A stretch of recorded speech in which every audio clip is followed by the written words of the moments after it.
This is Ginny Brant with Unleash Your God-Given Healing with Lifestyle Changes. Today we're going to look at 8 tips for dealing with altitude sickness. Now, the first time our family dealt with altitude sickness was when we were attending a conference in Glorieta, New Mexico, in the higher mountains at about 7,500 feet. One of my sons actually fainted in the dining hall for the first time in his life and had to get oxygen. The next time was when we took our boys skiing at Breckenridge and Vail. Some of these slopes go up to 14,000 feet. 2 of my sons had difficulty the first day. It's at about 7,500 feet that you first begin to have issues with the altitude. So here's what we've learned from our trips to high altitude places and altitude sickness, especially from our trip recently to the high altitude in Peru. Let's take a look at 8 tips for dealing with altitude sickness that just might help you avoid or lessen it. Number 1, increase water intake before your trip and while in high altitude. This helps to oxygenate your body. Hydration is key. Begin increasing hydration 2 days before and throughout your entire stay in high altitude. Number 2, avoid, and I said avoid, soft drinks, alcohol, and limit caffeine. Caffeinated drinks and alcohol decrease hydration. And again, proper hydration is key to adjusting to higher altitude. While carbonated drinks might not remove oxygen, they can contribute to dehydration due to the ingredients such as caffeine and sugar, which can exacerbate symptoms of altitude sickness. For this exact reason, experts recommend drinking plenty of water for proper hydration when adjusting to a higher elevation. Number 3, ascend gradually and increase sleep. After having issues with the altitude for snow skiing, we learned to fly into Denver, the mile-high city, and spend the night there and adjust. Then we gradually ascended to 10,000 feet at Breckenridge and Vail. When helping other people to ski out west, I always advise this. You can actually climb or ski at a higher altitude than you sleep. The altitude you sleep at, though, is important. So sleep at a lower altitude than where you are exerting yourself physically. In our recent trip to the Andes Mountains in Peru, we paid for business class airfare the first time ever on the leg between Atlanta and Lima. Why? Because we realized if we arrived after not being able to sleep on the plane, our chances of altitude sickness would increase. You need to be well rested. Number 4, refrain from exerting energy when you first arrive at a high altitude. This is not the time to take a brisk walk or jog outside.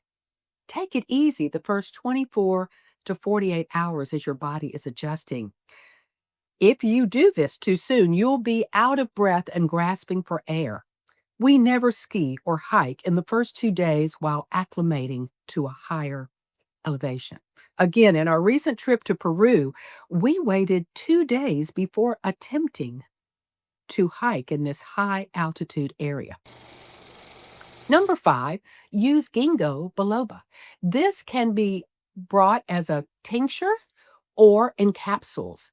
It's a dietary supplement that relaxes blood vessels, improves blood flow, and increases oxygen and nutrient delivery.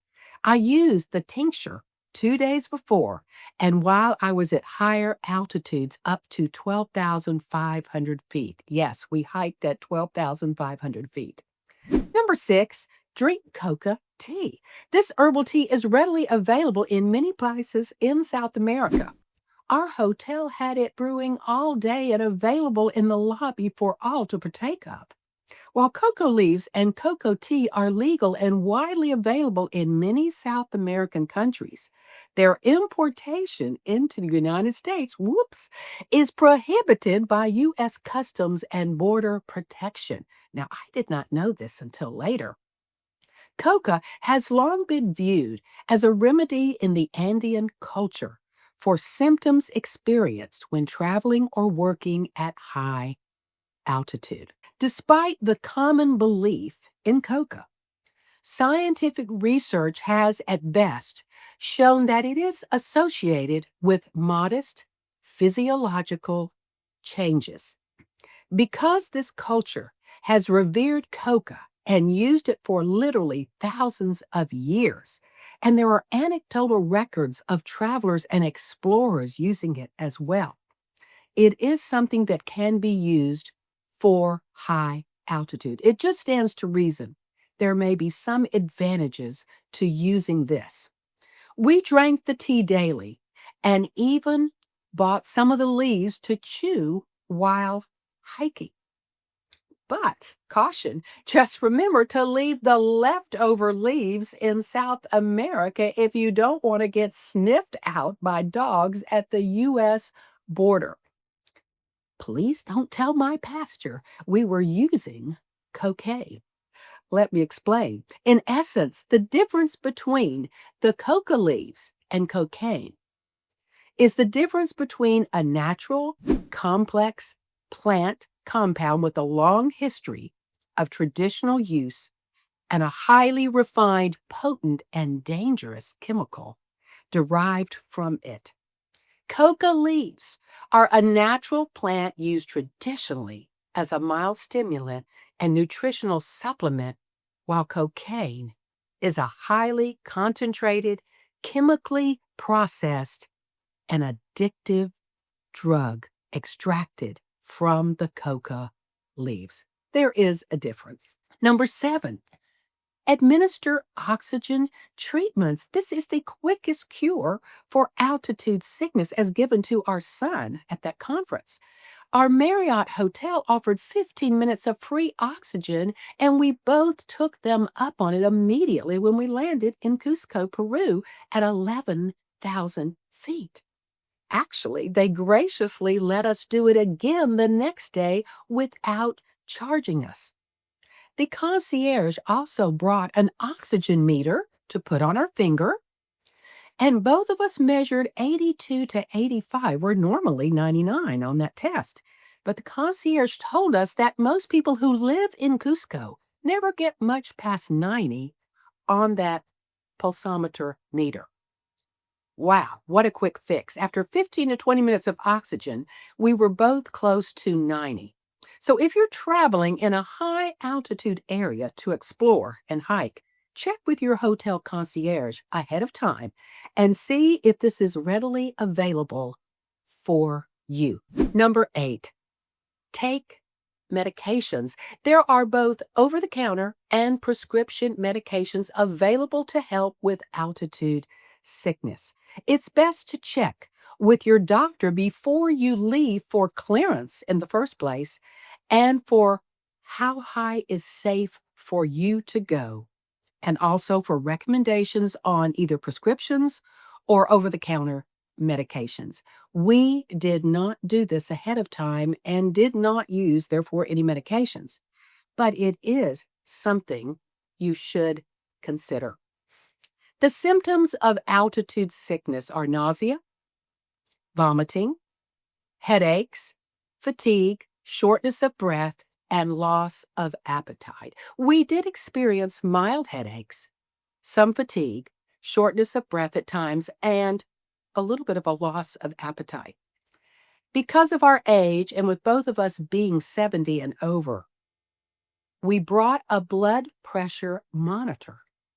And we noticed that both of our blood pressures went up just because of the high altitude. And we learned this is actually perfectly normal.